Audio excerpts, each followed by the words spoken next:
Hey, it's Kev. Let's take a look at a wall sequence all the way from picking stones from the quarry, trying to find ones that are the least amount of work and have a nice, decent face, all the way through to our first few rows of building. Firstly, the prep work is always key. So in this case, there's a concrete pad that we're actually going to build upon, and we want to install some dowels just for some extra shear strength. And that really establishes like a connection between the bottom of the wall and the top of the footing. So some nice spacing there, and then we're actually going to epoxy them in place. And once we get the stone on site, I always like to try to minimize how many times I physically have to pick it up. So we're going to move it around on site by machine first and start to lay out our base row as well as space out our weepers. So our weepers are going to allow for water flow through the base of the wall. And once we lay out our first few base stones, usually like to go for some nice bigger ones, we need to get a mix going so we can start actually setting them properly in some mud, some mortar. So we're using a sulfate resistant cement. It's called type 50, but really for most walls we'd be using a type 10 or Portland cement. And it's a 3-to-1 ratio, so I usually do batches of kind of like 6 shovelfuls of sand to 2 shovelfuls of cement at a time in our mixer here. And we have a whole bunch of big chunks of concrete. Just gonna sort of break them up into workable pieces here, ones that we can lift by hand. And we're gonna use them for some backing, which I'll show you a little bit more in depth in a sec. So the biggest challenge really is to get used to some of these natural shapes. And we're gonna just get better and better over time at choosing the right shapes and trying to make something work without having to manipulate the stone too much.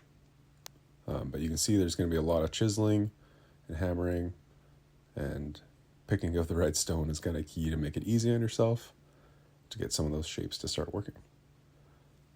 So to actually manipulate the stone itself into shapes and sizes that we need to fit into, we're going to use a couple different types of chisels. Here's a tracer to kind of cut larger chunks of stone off to get them to fit nice and tight to the stones adjacent to them, or ones that we're going to be putting in after this. Another one that we're going to use might just be actually the hammer itself to sort of carve away some bigger chunks, but then also a pointed chisel that I'm using here to take off kind of higher nubs and stuff sticking up. I'm trying to be aware that I'm not just fitting it into the existing rocks, but also considering making it relatively easy for the next rocks to fit up against it after. And one of the biggest keys to this kind of build is making sure that we have a good width of the overall wall. So it's not just the rock in front, it's actually a big profile of material in behind, especially for a larger wall.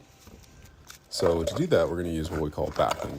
Really, it's just chunks of concrete bonded together with a mortar bed in between each layer.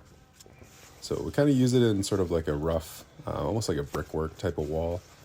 Super rough though, obviously it's just jagged chunks of concrete, but trying to be aware of making sure all the layers are bonded together. There's mortar stuffed all in between, and we're using big chunks for kind of the outside back edge, and then smaller and medium chunks to sort of fill in the gaps so we're not using too much mortar, and making sure it all gets built up nicely so that we have something solid for our actual rocks on the face to kind of lean against as we build.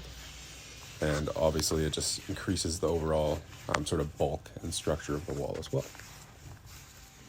Just want to make sure that we're not installing the backing too tall so that it's harder to fit pieces up against it. And lots of just hammering and shaping and picking up and trying, lots of trial and error, different size pieces, different shapes. Just making it easy on yourself, trying to get used to those shapes. Have a few different stones close by that are kind of similar.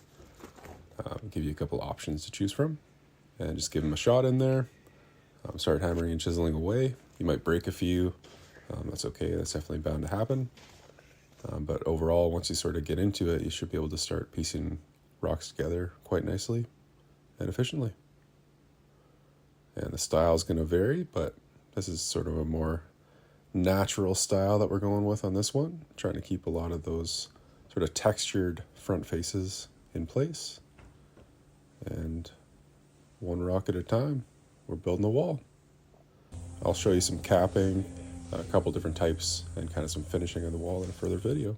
Talk to you soon.